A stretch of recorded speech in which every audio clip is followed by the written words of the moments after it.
Okay, think you could make it to the lake, I ask. Think I better try, says Peeta. We inch down to the tail of the horn and fall to the ground. If the stiffness in my limbs is this bad, how can Peeta even move? I rise first, swinging and bending my arms and legs until I think I can help him up. Somehow we make it back to the lake. I scoop up a handful of the cold water for Peeta and bring a second to my lips. A mockingjay gives a long, low whistle, and tears of relief fill my eyes as the hovercraft appears and takes Kato's body away. Now they will take us. Now we can go home. But again, there's no response. What are they waiting for? Says Peeta weakly. Between the loss of the tourniquet and the effort it took to get to the lake, his wound has opened up again. I don't know, I say. Whatever the holdup is, I can't watch him lose any more blood. I get up to find a stick, but almost immediately come across the arrow that bounced off Kato's body armor. It will do as well as the other arrow. As I stoop to pick it up, Claudius Templesmith's voice booms into the arena. Greetings to the final contestants of the 74th Hunger Games. The earlier revision has been revoked. Closer examination of the rule book has disclosed that only one winner may be allowed. He says, good luck and may the odds be ever in your favor. There's a small burst of static and then nothing more. I stare at Peeta in disbelief as the truth sinks in. They never intended to let us both live. This has all been devised by the game makers to guarantee the most dramatic showdown in history, and like a fool, I bought into it. If you think about it, it's not that surprising, he says softly. I watch as he painfully makes it to his feet. Then he's moving toward me, as if in slow motion, his hand is pulling the knife from his belt. Before I am even aware of my actions, my bow is loaded with the arrow pointed straight at his heart. Peeta raises his eyebrows, and I see the knife has already left his hand on its way to the lake where it splashes in the water.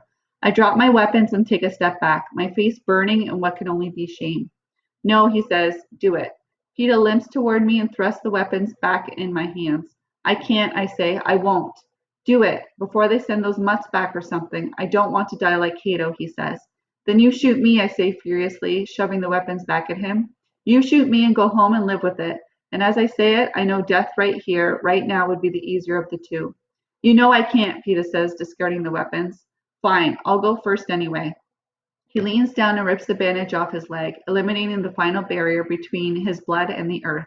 No, you can't kill yourself, I say. I'm on my knees, desperately plastering the bandage back onto his wound.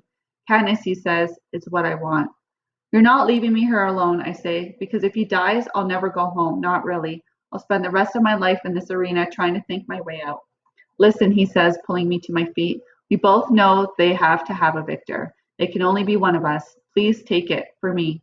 And he goes on about how he loves me, what life would be without me, but I've stopped listening because his previous words are trapped in my head, thrashing desperately around.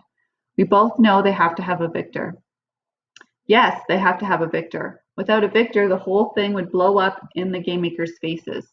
They'd have failed the Capitol, might possibly even be executed slowly and painfully while the cameras broadcast it to every screen in the country.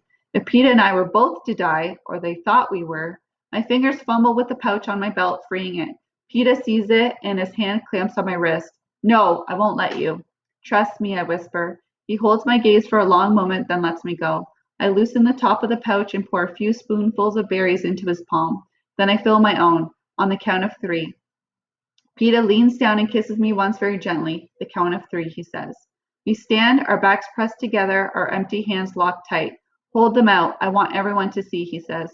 I spread out my fingers, and the dark berries glisten in the sun.